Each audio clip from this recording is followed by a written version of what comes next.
Like Maverick, sometimes we just have the need for speed, but most of us do not pilot fighter jets. So how can we better channel that energy in the right direction? Author and public speaker on leadership, Pete Blank, joins us to explain that for Motivation Monday. Good to see you. Good to see you. Big day at Talladega yesterday. It was. We had that, you know, so. A lot of speed, and so that always gets me thinking about this. Yeah, Ricky Bobby wanted to go fast. We know that. All right, you got to go fast. So where is it good for us to go fast, other than Talladega? Well, first of all, we can align this into everything, Mike. We can align this into our relationships. We can align this into our personal life. We can align this into our work settings.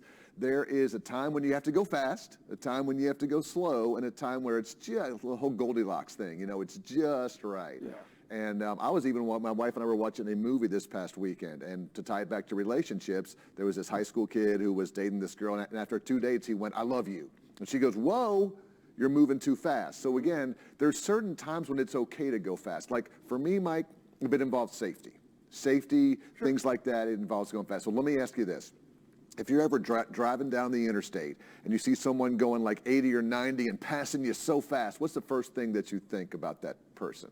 Well, I'm just, were you in a hurry? Yeah, most of the time, my default response is, what a jerk. Like, you know, who does that person think they is? But then I tell myself, you know what? Maybe they got a sick child in the back. I always put that in the back of my mind. Maybe they're not. Never know, yeah. Maybe they're not feeling too well. Maybe they're late for work, and if they're late, they're going to get fired. So sometimes, you know, it's okay to go fast. But if I'm just driving fast all the time in my life and my projects and my work, that's not good. But then the opposite of that is, what if you're going too slow on the interstate?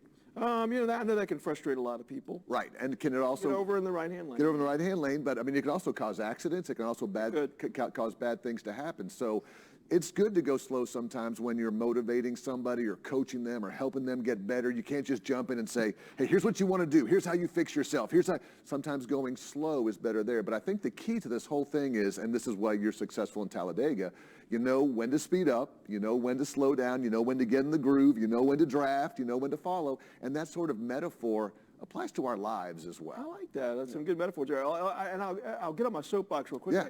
What I don't understand, though, is people who accelerate, they go flying past you. Clearly up in front of you, you can see there's either a line of cars, where are you going to go, or there's a red light. Why are you speeding up to get to a red light? It makes no sense. Okay, I get off my soapbox. But you're right. There's a point to go. There's a time to go fast. There's a sweet spot. You got to have the whole picture. That's Take everything into account. Yeah. My wife says that sometimes I listen too fast, because what I'm trying to do is solve her problems. Yeah. I need to slow down in my listening skills as well. A lot of us are guilty of that. Yeah, all right. Absolutely. Some good stuff for Motivation Monday. I like the way you made that metaphor. That's good connection. Yeah, thanks, man. All right, hey, we're going to make a connection in the kitchen now.